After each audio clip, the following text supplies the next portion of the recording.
Assalamualaikum warahmatullahi wabarakatuh. Puji syukur atas kehadirat Tuhan Yang Maha Esa yang telah memberikan kita berbagai nikmat, diantaranya nikmat kesehatan, kesempatan, sehingga kita masih dapat hadir dalam pelaksanaan pemaparan materi pada malam hari ini. Jadi kami selaku kelompok 4 akan memaparkan atau menjelaskan materi yang berjudul Nilai dan Prinsip Anti Korupsi.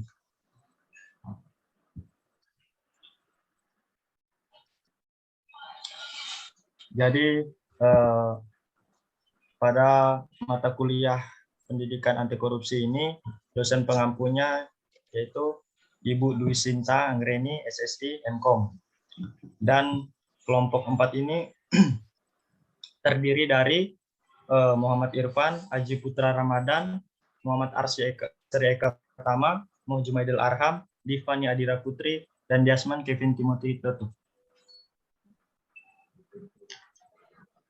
Jadi poin-poin pembahasan materi kali ini ada sekitar 4 poin. Yang pertama yaitu penyebab korupsi, yang kedua nilai-nilai anti korupsi, yang ketiga prinsip anti korupsi, keempat upaya-upaya yang dapat dilakukan untuk mengimplementasikan nilai-nilai dan prinsip-prinsip anti korupsi dalam suatu organisasi, institusi, masyarakat untuk mencegah terjadinya korupsi dalam setiap kegiatan. Baik, untuk materi pertama langsung saja dijelaskan oleh Saudara Kevin.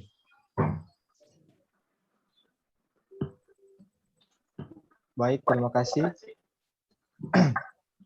Pada saat ini saya akan menjelaskan materi tentang faktor internal. Faktor internal sangat berhubungan dengan perilaku manusia karena berasal dari diri manusia dan mengarah pada sifat yang dimiliki manusia. Faktor internal terdiri dari aspek sosial dan aspek perilaku individu. Nah, pertama saya akan menjelaskan tentang aspek sosial keluarga. Aspek sosial keluarga dapat menjadi pendorong seseorang untuk berperilaku koruptif. Menurut kaum behavioris, lingkungan keluarga justru dapat menjadi pendorong seseorang bertindak korupsi, mengalahkan sifat baik yang sebenarnya telah menjadi karakter pribadinya. Lingkungan justru mendorong, bukan hukuman atas tindakan koruptif seseorang. Yang kedua, aspek perilaku individu. Aspek perilaku individu meliputi yang pertama, sifat tamak manusia. Sifat tamak atau rakus adalah sifat yang dimiliki manusia yang selalu kurang atas apa yang dimilikinya atau kurangnya rasa syukur. Seseorang yang memiliki sifat tamak selalu mempunyai hasrat dalam dirinya untuk menambah harta kekayaan yang bisa membuat dirinya melakukan tindakan yang dinamakan korupsi. Yang kedua, yaitu moral yang lemah. Seseorang yang memiliki sifat kurang konsisten atau moralnya yang kurang kuat akan lebih mudah melakukan tindakan korupsi, baik pengaruh yang berasal dari luar, dari dalam dirinya, atasan atau bawahan. Yang terakhir, gaya hidup yang konsumtif. Gaya hidup yang konsumtif sangat berhubungan dengan pendapatan seseorang jika pendapatan seseorang lebih kecil dari gaya hidup tersebut. Maka tidak menutup kemungkinan orang tersebut melakukan tindakan korupsi karena pendapatan yang tidak seimbang dengan apa yang telah dikonsumsinya. Adapun beberapa pernyataan ahli menyimpulkan beberapa poin penyebab korupsi di Indonesia adalah sebagai berikut. Yang pertama, peninggalan pemerintahan kolonial. 2, kemiskinan dan ketidaksamaan. 3, gaji yang rendah. 4, persepsi yang populer. 5, pengaturan yang bertele-tele. Dan yang terakhir, pengetahuan yang tidak cukup dari bidangnya. Baik, untuk materi selanjutnya akan dilanjutkan oleh teman saya. Ya, saya akan melanjutkan apa yang teman saya bahas sebelumnya. Kita masuk ke faktor eksternal. Faktor eksternal penyebab korupsi lebih condong terhadap pengaruh dari luar, yaitu dari aspek sikap masyarakat terhadap korupsi, aspek ekonomi, aspek politik, dan aspek organisasi. Nah, saya akan menjelaskan tentang aspek sikap masyarakat. Aspek sikap masyarakat pada umumnya selalu menutupi tindak korupsi yang dilakukan oleh segelintir oknum dalam organisasi. Terus lanjut, aspek ekonomi. Aspek ekonomi yaitu pendapatan tidak mencukupi kebutuhan, di mana dalam rentang kehidupan ada kemungkinan seseorang mengalami situasi terdesak dalam hal ekonomi. Adanya keterdesakan itu membuat ruang bagi seseorang untuk mengambil jalan pintas, di antaranya dengan melakukan korupsi tersebut. Lanjut ke aspek politis. Aspek politis, monopoli kekuasaan merupakan sumber korupsi, karena tidak adanya kontrol oleh lembaga yang mewakili kepentingan masyarakat. Faktor yang sangat dekat dengan terjadinya korupsi adalah budaya penyalahgunaan wewenang yang berlebihan. Dalam hal ini terjadinya KKN, atau korupsi, kolusi, dan nepotisme. KKN ini masih sangat tinggi dan tidak adanya sistem kontrol yang baik, menyebabkan masyarakat menganggap bahwa korupsi merupakan suatu hal yang sudah biasa terjadi, yaitu politik uang atau money politics. Pada pemilihan umum adalah contoh merupakan tindak korupsi. Maksudnya pemilihan umum itu ada tindak politik uangnya. Terus di mana seseorang atau golongan yang membeli suatu atau menyuap para pemilih atau anggota partai agar dapat memenangkan pemilu. Lanjut ke aspek hukum. Hukum. Di dalam suatu hukum dapat terjadi korupsi karena banyak orang yang tersusun secara struktural yang mampu memunculkan permainan-permainan curang. Aturan yang berada dalam hukum tidak semuanya berjalan murni, tetapi ada manipulasi di dalamnya, tanpa sepengetahuan banyak orang. Hukum akan secara mudah dipermainkan oleh siapa saja yang di dalamnya, baik oleh pakar hukum ataupun ahli hukum yang lain, sehingga tidak menutup kemungkinan terjadinya korupsi. Kelima, aspek organisasi. Aspek organisasi yaitu merupakan sistem yang dapat digunakan sebagai sumber atau cara untuk melakukan korupsi. Politik merupakan suatu faktor di dalamnya banyak kecurangan, mulai bawahan sampai atasan dalam setiap organisasi.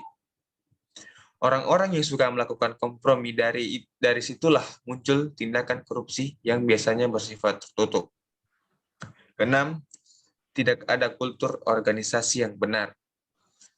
Kultur organisasi memiliki pengaruh yang kuat terhadap anggotanya. Apabila kultur organisasi tidak dikelola dengan baik, akan menimbulkan situasi yang tidak kondusif. 7. Kurang memadainya sistem akuntabilitas. Kurang memadainya sistem akuntabilitas institusi pemerintahan umumnya pada satu sistem belum dirumuskan dengan jelas visi dan misinya. Akibatnya, terhadap instansi pemerintah itu sulit melakukan penilaian. 8. Kelemahan sistem pengendalian manajemen. Pengendalian manajemen merupakan salah satu syarat bagi tindak pelanggaran korupsi. Semakin longgar atau lemah pengendalian manajemen sebuah organisasi, akan semakin terbuka perbuatan tindak korupsi anggota di dalamnya. 9. Lemahnya pengawasan. Secara umum, pengawasan terbagi menjadi dua, yaitu pengawasan internal atau pengawasan fungsional dan pengawasan langsung oleh pimpinan, dan pengawasan bersifat eksternal atau pengawasan dari legislatif dan masyarakat. Pengawasan ini kurang bisa efektif karena beberapa faktor, diantaranya adanya tumpang tindih pengawasan pada berbagai instansi, kurangnya profesional pada pengawas, serta kurangnya kepatuhan pada etika hukum maupun pemerintah oleh pengawasan sendiri. Ya, terima kasih. Akan dilanjutkan oleh teman saya. Baik, saya akan membawakan materi tentang nilai-nilai anti korupsi. Nilai-nilai anti korupsi yang terintegrasi diartikan sebagai sifat-sifat atau hal-hal yang berguna bagi kemanusiaan. Dilihat dari segi normatif, nilai merupakan pertimbangan tentang baik dan buruk, benar dan salah, Sedangkan dilihat dari segi operatif, nilai mengandung 5 kategori perilaku manusia, yaitu wajib atau fardu, sunnah, mubah, makruh, dan haram. Berdasarkan pemaparan para ahli tentang pengertian nilai tersebut, dapat penulis simpulkan bahwa yang dimaksud dengan nilai adalah suatu hal yang dibutuhkan, pengawasan untuk dikehendaki dan tidak dikehendaki, serta sangat bermanfaat bagi manusia, tentang sesuatu hal yang baik dan buruk, benar dan salah, serta indah dan tak indah. Ada 9 nilai anti korupsi yang telah dirumuskan KPK untuk ditanamkan pada semua individu. Ke-9 nilai itu diantaranya 1. Inti, yang meliputi jujur, disiplin, dan tanggung jawab. Jujur diartikan sebagai perbuatan tidak berbohong, lurus, dan tidak curang. Kejujuran merupakan nilai dasar yang menjadi landasan utama bagi penegakan integritas diri seorang. Seseorang dituntut untuk bisa berkata jujur dan transparan serta tidak berdusta, baik terhadap diri sendiri maupun orang lain. Perilaku menyontek, plagisme, dan titip absen merupakan manifestasi ketidakjujuran. Dapat memunculkan perilaku korupsi seperti yang marak terjadi pada kegiatan pembelajaran online saat ini. Persoalan ketidakjujuran tersebut merupakan suatu hal yang mengkhawatirkan dan perlu perhatian serius. Disiplin. Disiplin adalah kunci keberhasilan semua orang. Ketekunan dan konsisten untuk terus mengembangkan potensi diri. Membuat seseorang akan selalu mampu memberdayakan, mengembangkan potensi diri, membuat seseorang akan memberdayakan dirinya dalam menjalani tugasnya. Kepatuhan pada prinsip kebaikan dan kebenaran menjadi pegangan utama dalam bekerja. Hal tersebut merupakan sebuah pembelajaran yang sederhana, namun akan berdampak luar biasa ke depannya. Seperti kata pepatah, sedikit demi sedikit lama-lama menjadi bukit. Begitu pula apabila kebiasaan buruk dibiarkan, maka kejahatan yang lebih besar dapat dilakukan. Tanggung jawab. Tanggung jawab adalah keadaan seseorang untuk berani menanggung segala sesuatu atau risiko yang akan menimpanya. Pribadi yang utuh dan mengenal diri dengan baik akan menyadari bahwa keberadaan dirinya di muka bumi ini adalah untuk melakukan perbuatan baik dan kemaslahatan sesama manusia. Baik, materi selanjutnya akan dibawakan oleh teman saya. Baik, saya akan lanjut menjelaskan nilai anti korupsi yang telah dirumuskan KPK untuk ditanamkan pada semua individu. Yang kedua ada sikap, adil, berani, dan peduli. Adil berarti sama berat, tidak berat sebelah, atau tidak memihak. Keadilan adalah penilaian dengan memberikan kepada siapapun sesuai dengan apa yang menjadi haknya, yakni dengan bertindak profesional dan tidak melanggar hukum.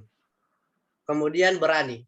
Seseorang yang memiliki karakter kuat akan memiliki keberanian untuk menyatakan kebenaran, termasuk berani mengakui kesalahan, berani bertanggung jawab, dan berani menolak kejahatan. Ia tidak akan menoleransi adanya penyimpangan dan berani menyatakan penyangkalan secara tegas. Ia juga berani berdiri sendiri dalam kebenaran walaupun semua teman sejawatnya melakukan perbuatan yang menyimpang dari hal yang semestinya, dan tidak dimusuhi serta tidak gentar jika ditinggalkan temannya sendiri kalau ternyata mereka mengajak kepada hal-hal yang menyimpang. Dan selanjutnya peduli, berarti memperhatikan adanya perasaan iba atau simpati.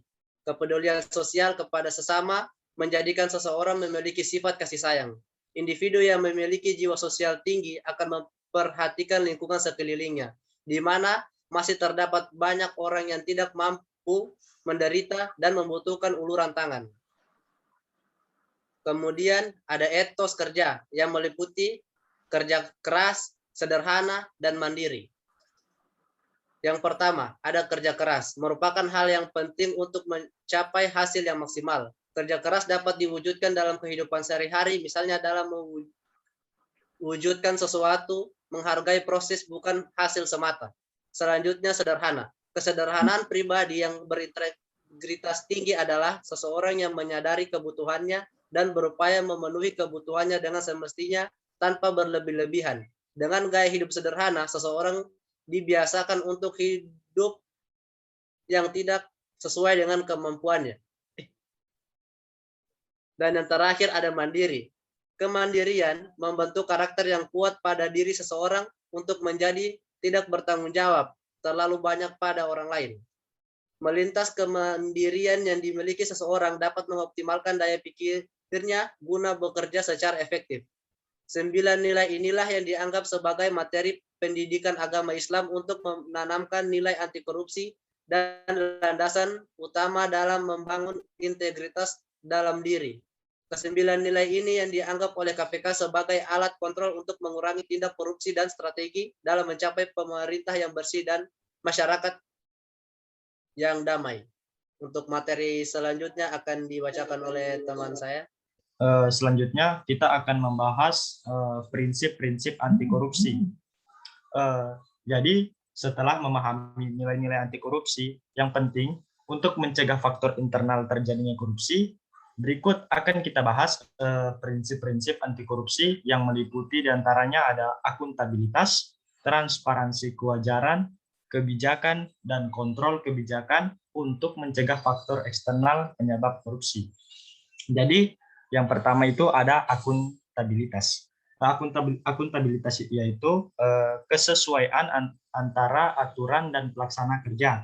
Semua lembaga mempertanggungjawabkan kinerjanya sesuai aturan main, baik dalam bentuk konvensi maupun konstitusi, baik pada level budaya maupun lembaga.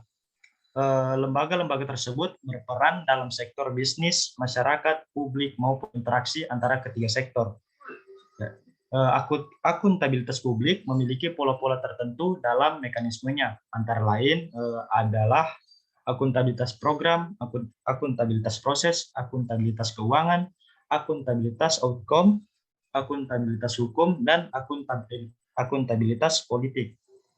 Kemudian ada transparansi. Salah satu prinsip penting anti korupsi lainnya adalah transparansi. Prinsip transparansi ini penting karena pemberantasan korupsi dimulai dari transparansi dan mengharuskan semua proses kebijakan dilakukan secara terbuka, sehingga segala bentuk penyimpangan dapat diketahui oleh publik. Transparansi, prinsip yang mengharuskan semua proses kebijakan dilakukan secara terbuka, sehingga segala bentuk penyimpangan dapat diketahui publik. Kemudian adanya kewajaran. Prinsip anti korupsi lainnya adalah prinsip kewajaran. Prinsip fairness atau kewajaran ini ditujukan untuk mencegah terjadinya manipulasi dalam penganggaran, baik dalam bentuk markup maupun ketidakwajaran lainnya. Sifat-sifat prinsip kewajaran ini terdiri dari 5 hal penting, yaitu komprehensif dan disiplin, disiplin fleksibel, terprediksi, kejujuran, dan informatif. Contohnya, dalam pemilihan anggota forum anak dilaksanakan sesuai siapa saja yang terdaftar dan dilakukan seleksi dan verifikasi oleh demisioner. Penentuan kuota pengurus baru yang diterima sesuai ketentuan. Tetapi bila pendaftaran menurun pada saat daftar ulang atau tidak mencapai kuota yang sudah ditentukan, akan dirapatkan kembali untuk pengisian kuota yang belum terpenuhi melalui jalur lain. Kuota yang belum tercapai diisi dengan pemanggilan calon anggota cadangan yang sudah disiapkan dari kuota yang tersedia. Calon anggota yang diterima termasuk cadangan yang sesuai kriteria diumumkan secara online maupun tidak. Kemudian kebijakan. Prinsip anti korupsi yang keempat adalah prinsip kebijakan. Pembahasan mengenai prinsip ini ditujukan agar mahasiswa dapat mengetahui dan memahami kebijakan anti korupsi. Kebijakan ini berperan untuk mengatur tata interaksi agar tidak terjadi penyimpangan yang dapat merugikan negara dan masyarakat. Kebijakan anti korupsi ini tidak selalu identik dengan undang-undang anti korupsi. Namun bisa berupa undang-undang kebebasan mengakses informasi, undang-undang desentralisasi, undang-undang anti monopoli, maupun lainnya, yang dapat memudahkan masyarakat mengetahui sekaligus mengontrol terhadap kinerja dan penggunaan anggaran negara oleh para pejabat negara. Contohnya seperti sistem penerimaan mahasiswa baru jalur mandiri di Universitas Tadulako. Dilaksanakan sesuai kebijakan atau aturan penerimaan mahasiswa baru yang isinya tergambar dalam aturan-aturan seleksi penerimaan mahasiswa baru dilaksanakan sesuai dengan buku pedoman atau kode etik. Kode etik sivitas akademik UNTAD. Apabila penyelenggara tidak sesuai aturan yang diterapkan, hal tersebut merupakan sebuah pelanggaran hukum. Jadi yang terakhir ada kontrol kebijakan. Prinsip kontrol kebijakan adalah upaya agar kebijakan yang dibuat betul-betul efektif dan mengeliminasi semua bentuk korupsi. Bentuk kontrol kebijakan berupa partisipasi, evolusi, dan reformasi. Kontrol kebijakan berupa partisipasi yaitu melakukan kontrol terhadap kebijakan dengan ikut serta dalam penyusunan dan pelaksanaannya. Dan kontrol kebijakan berupa oposisi yaitu mengontrol dengan menawarkan alternatif kebijakan baru yang dianggap lebih layak mengontrol dan lebih layak. Sedangkan kontrol kebijakan berupa revolusi yaitu mengontrol dengan mengganti kebijakan yang dianggap tidak sesuai. Setelah memahami prinsip-prinsip yang terakhir ini, mahasiswa kemudian diarahkan agar dapat berperan aktif dalam melakukan tindakan kontrol kebijakan, baik berupa partisipasi, evolusi, maupun reformasi pada kebijakan-kebijakan kehidupan mahasiswa, di mana peran mahasiswa adalah sebagai individu dan juga sebagai bagian dari masyarakat, organisasi, maupun institusi. Baik, untuk materi terakhir atau pembahasan terakhir akan disampaikan oleh teman saya.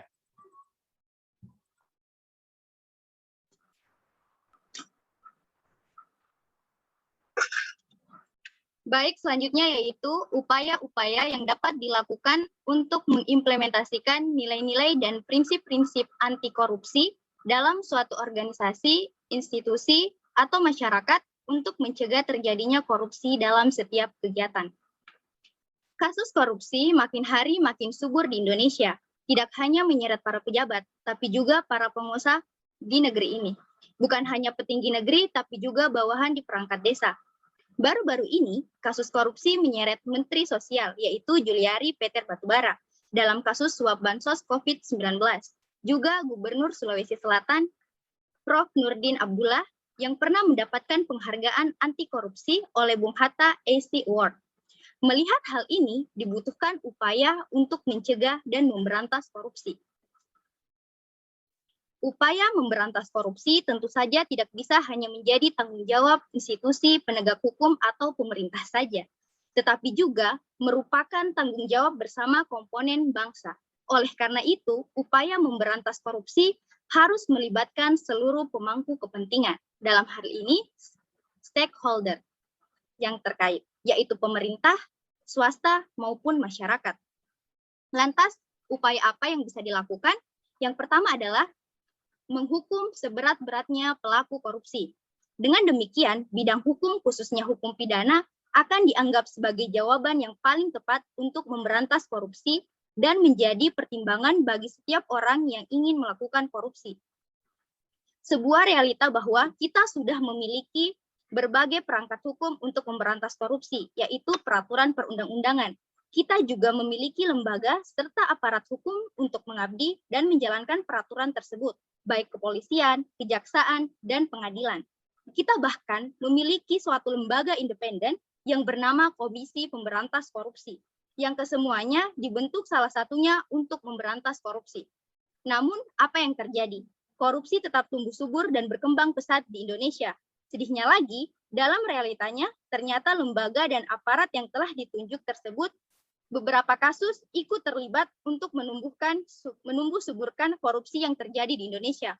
Contoh kasusnya yaitu Mahkamah Agung mengurangi hukuman mantan Sekjen Partai Golkar, Idrus Marham, terkait perkara suap proyek PLTU Riau I menjadi 2 tahun yang sebelumnya 5 tahun penjara. dan tahun kemarin sudah bebas. Yang kedua adalah sistem lembaga pemerintahan serta lembaga negara harus direformasi. Reformasi ini meliputi reformasi terhadap sistem maupun pejabat publiknya. Ruang untuk korupsi harus diperkecil. Transparansi dan akuntabilitas serta akses untuk mempertanyakan apa yang dilakukan pejabat publik harus ditingkatkan.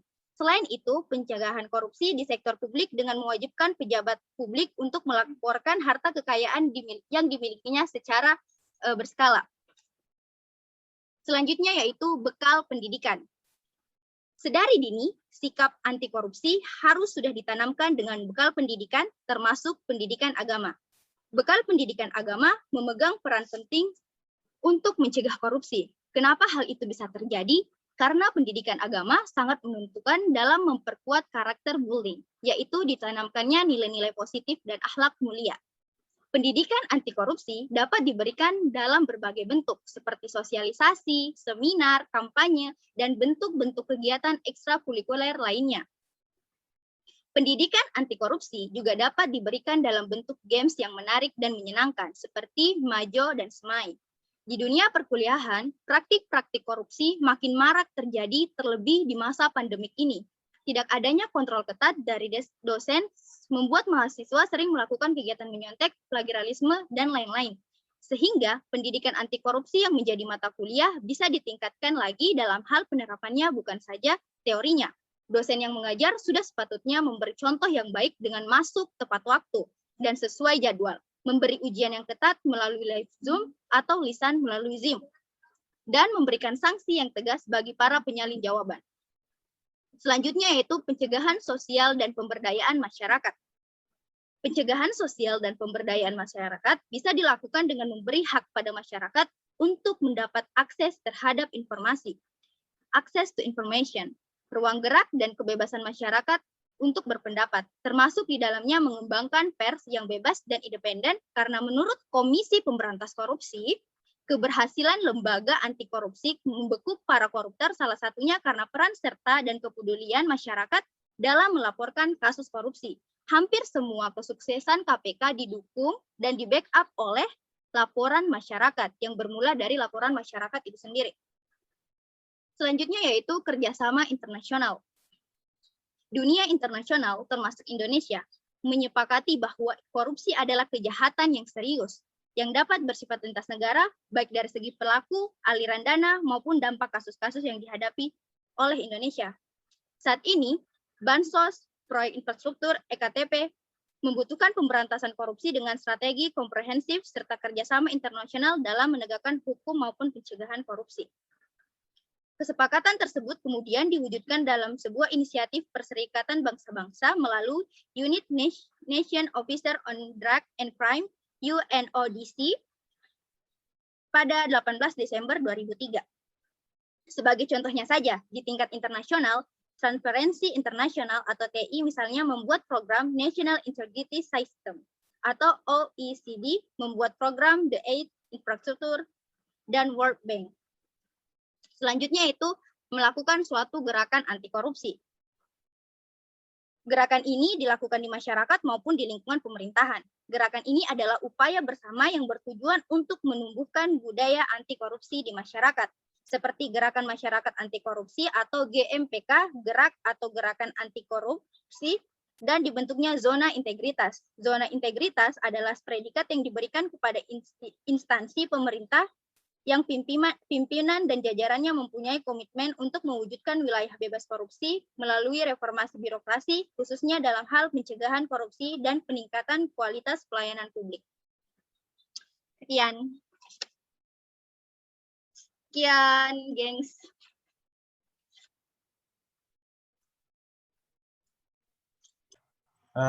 Baik, sekian pembahasan atau pemaparan materi dari kelompok 4. Untuk kesimpulannya, kita bisa mengambil dari penyebab korupsi, yaitu dibagi menjadi dua, yaitu faktor internal dan faktor eksternal. Faktor internal merupakan penyebab yang datangnya dari pribadi ataupun individu, sedangkan faktor eksternal berasal dari lingkungan atau sistem. Pencegahan korupsi dapat dilakukan dengan menghilangkan atau setidaknya mengurangi kedua faktor penyebab tersebut. faktor internal sangat ditentukan oleh kuat tidaknya nilai-nilai anti korupsi yang tertanam dalam diri setiap individu.